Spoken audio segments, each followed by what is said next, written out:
Hey guys, welcome back to the channel. We're coming to you from the fortified castle today, and got a neat little train set in the background. I just love them train sets, and I've got another engine hull set up, but I thought I'd bring this out and show it to you, and let that little kid and all of us come out and ooh and ah at the trains. Remember when you were a kid and that train would come by and the ground would rumble and the rocks would rumble, and it just seemed so powerful. It just captivated your imagination.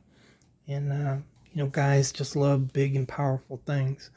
This is not so powerful, uh, but it's a thing of beauty, and we appreciate things of beauty too.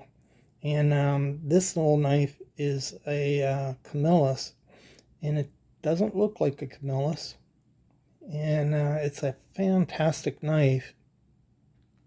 And there's a reason it really doesn't look like a Camillus. Let me see if I can find the tang stamp. You look at that tang stamp, W.H. Morley and Sons, Germany.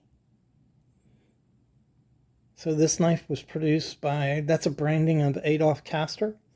Adolf Castor is the gentleman who owned Camillus, and he produced these knives between 1913 and 1927, I think. That's a little four-leaf clover. That's a trademark of Adolf Castor.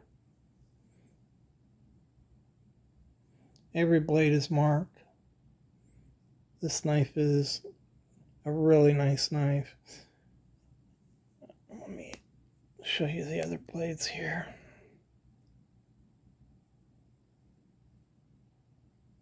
Well-made knife. These things are sharp as razors too. I gotta try not to cut myself.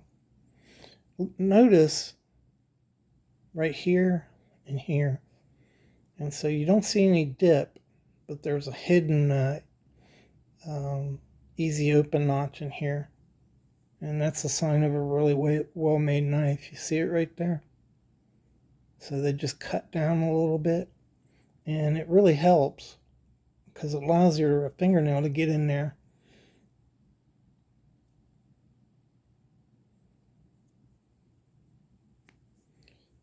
Castor produced these knives out of his Germania plant in Germany. I'm going to zoom in on this.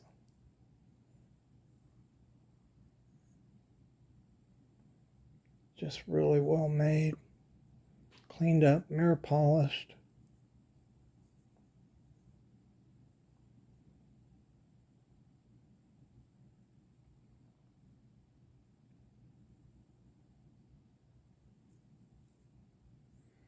All four blades have a easy open cutout in them.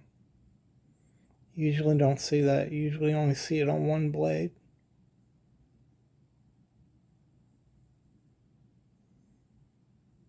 Brass pins and liners, nickel silver bolsters, mother of pearl. This is a good piece of mother of pearl too. Fires up. Probably can't see it.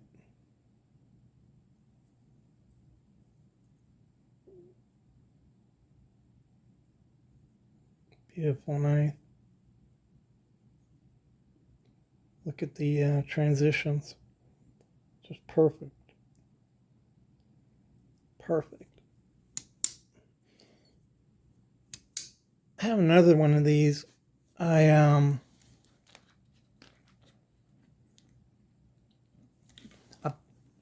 bought one, and it was really nice. I was curious.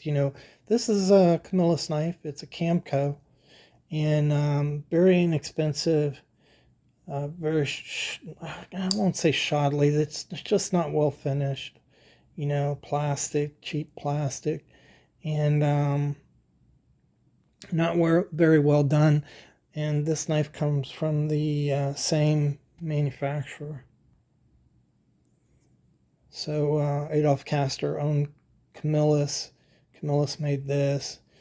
W.H. Morley Sons is a branding of Adolph Castor. One of them. There were several other ones too.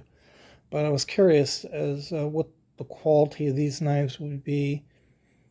And I don't know. It just baffles me sometimes how when you look at Adolph Castor's early knives, they're really well made. And then he started Camillus in 1910. And by 1920, the Camillus factory was expanding. He did really well with Camillus in the United States. And then in 27, he did away with W.H. Morley and Son, and just concentrated on the Camillus brand. But they just got cheaper and cheaper. And even the old Camilluses aren't finished very well. So I don't know. He just, once he started producing knives in the United States, he just forgot all about fine craftsmanship, I guess. That really nice looking knife. Hope you guys enjoyed that. And if you'd like to see more content like this, go ahead and subscribe. Remember, you'll know the truth. The truth will set you free. And I really, really, really appreciate you guys for watching. Bye.